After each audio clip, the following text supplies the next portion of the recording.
pode fazer uma analogia da vida espiritual, né, aquelas 3 vias, né, ou aquelas 7 moradas de Santa Teresa d'Ávila, né, que na verdade é destrinchando, né, ela vai destrinchar em 7 moradas o que são na verdade as 3 vias, né? A primeira via corresponde aí às 3 primeiras moradas de Santa Teresa d'Ávila, né? A segunda via, aquela segunda idade da vida interior, ela corresponde aí à 4ª, 5ª moradas. E depois a terceira via, que corresponde à 6ª e à 7ª moradas, né? Então, na verdade, são a mesma coisa, né? As moradas só destrincham mais as várias etapas dentro de cada uma daquelas 3 vias de que tantos santos falam ao longo da história da igreja, né? A gente pode fazer uma analogia, então, com as coisas da roça, né? A gente tem aqui um terreno que tem algumas pedras por aí espalhadas, tem um mato que estava até mais alto, né? A gente deu um primeiro preparo roçando um pouco, diminuindo esse mato, mas tem alguns matinhos, se a gente observar, eles são um pouquinho mais altos, que a gente, olhando lá no fundo assim, alguns se destacam um pouco mais, eles crescem muito rápido, né? Qualquer chuva, qualquer coisa, a gente chama de tiririca esse matinho, né?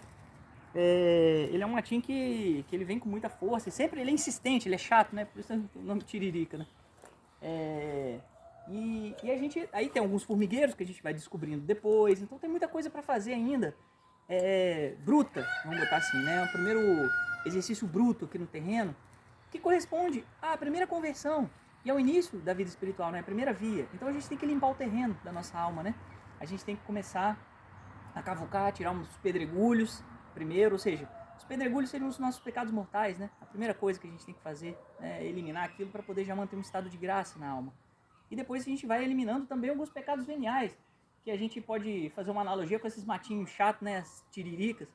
Esses pecados veniais, eles são aqueles que são difíceis, não são menos graves, eles são menos graves no sentido da gravidade, mas a gente não pode desconsiderar eles por não serem mortais, não. Porque o acúmulo deles leva a essa mortalidade, né, leva ao pecado mortal.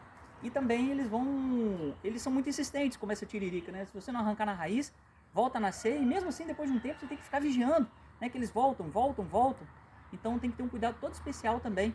Ou seja, arrancar na raiz esses matinhos significa que a gente tem que arrancar, né? Cuidar de arrancar toda aquela mancha que existe até o fundo da alma do pecado venial, né? Que a gente tem que arrancar realmente com muitas orações, muita penitência, muita vida interior, né?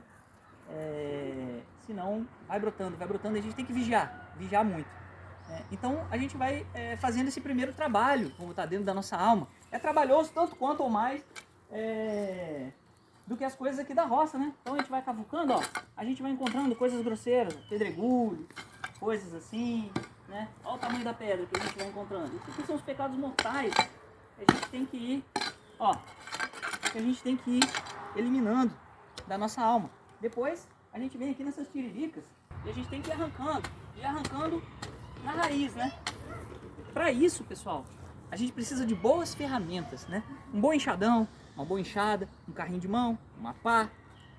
Essas ferramentas são as ferramentas que a igreja nos dá, né? Por meio de nosso Senhor Jesus Cristo, pela cruz de Cristo, né? São basicamente o quê? Os exames de consciência, as orações, os exercícios espirituais, as penitências e as mortificações, né? As meditações da paixão de Cristo, das coisas últimas, né? As meditações a respeito da morte, de que nos ensinaram tantos santos, né? Então todas essas coisas são ferramentas que a gente tem para que a gente faça esse preparo da terra, ou seja, esse preparo da nossa alma, né? E aí quando a gente começa a fazer uma primeira limpeza e tirando todas essas coisas, né? A gente vai começando a encontrar alguns formigueiros, por exemplo, né? Ou seja, a gente vai encontrando pecado onde a gente não sabia que tinha, a gente vai percebendo imperfeições onde antes a gente não percebia porque a gente era grosseiro na nossa avaliação. Se a gente observar isso de uma semana para outra, se a gente descuidar, não ficar observando com atenção, olha o que acontece. Um formigueiro, esse que nem é das formigas piores, aquela formiga lava-pés ou aquela formiga cortadeira, mas mesmo assim, se a gente der um zoom aqui, ó, a gente consegue observar um formigueiro aqui, outro formigueiro logo aqui, e um outro formigueiro mais pra lá. Pelo menos 3, 4 formigueiros. Ó, agora aqui tem um pior aqui. Se a gente começa a cavucar, ó, isso aqui, pessoal, corresponde a quê? Àqueles pecados que a gente nem sabia que a gente tinha. A gente nem sabia direito que era pecado. A gente começa a ser mais sutil na percepção, porque o terreno começou a ficar mais limpo, é mais fácil a gente observar as outras coisas, né? E aí a gente começa a observar, quando a gente vai cavucando esses pecadinhos, esses apegos desordenados, esses pequenos movimentos do amor próprio da nossa vontade, nas mínimas coisas, quando a gente vai observando isso, a gente vai vendo, como nesse formigueiro aqui que eu cavuquei, e a gente vai cavucando a nossa alma, as nossas imperfeições, e ó, como é que as formigas vão se ouriçando. Ou seja, isso significa que esses pecados, esses apegos desordenados, vão vindo à tona, né? O diabo também vai tentando mais, a gente vai percebendo um combate diante disso aí, né? E a gente tem também as nossas ferramentas, a gente tem um venenozinho de formiga que a gente tem que bater aí, a gente tem um modo específico de combater cada uma das coisas, né? Vão nos ensinar os santos, né?